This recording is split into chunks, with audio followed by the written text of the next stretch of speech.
Unit 13.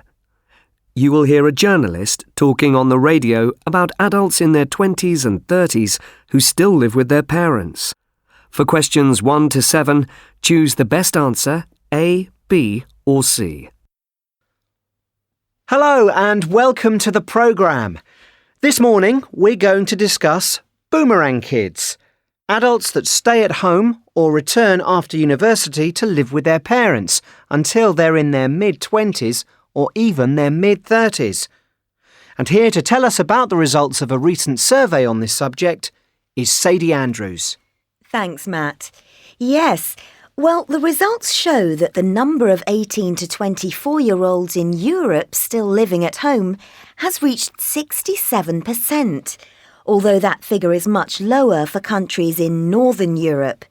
Sweden has overtaken the UK and France as the country with the fewest boomerang kids, with only 46% of this age group still living at home.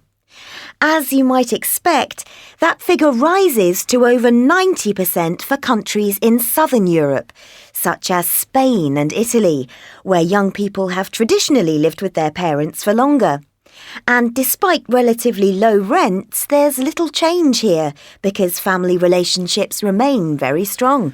That's very interesting. And what about outside Europe?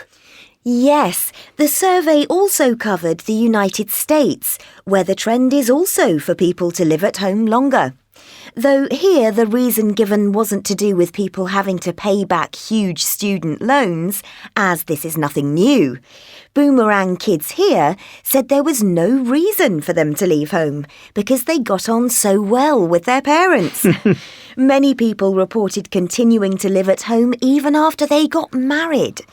So there's obviously less of a generation gap than there used to be. I can see there are advantages. Having your mum to do your washing and ironing, for example. People interviewed for the survey didn't admit to that, even if it were true. Though I know my mum wouldn't be prepared to do my washing and ironing. In fact, the impression I get is that boomerang kids are pretty responsible people. What they seem to appreciate most is that they're not spending vast sums of money on rent and other bills, so they can put money aside for when they do leave. But of course, there are disadvantages. Interviewees report that having to tell their parents what time they'll be home, or not being able to spend time at home with friends without first asking permission, is a frustrating experience. And they complain that a lot of parents still think of boomerang kids as just kids. Yes, that must be difficult. What about the parents? What do they think? On the whole, most don't seem to mind and are willing to help their adult children out wherever possible.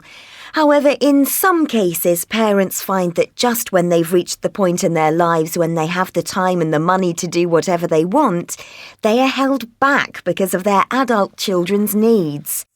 On the other hand, there is evidence to show that having boomerang kids back at home does keep them young. They're more likely to be in touch with the latest ideas in fashion and watch different TV programmes. And some parents say they feel less tired because there's more going on at home. Maybe their children's friends coming in and more people to talk to. Right. So before we hear from the listeners, what advice would you give for families in this situation? Well, obviously things are going to run more smoothly if everyone involved does their fair share. So it's a good idea to work out a fair contribution for bills and jobs such as shopping and washing up. However, feedback from the results of the survey suggests that deciding in advance how often they are going to eat together, if at all, and at what time, will avoid resentment building up on both sides. This causes more arguments than any other issue. Thanks, Sadie.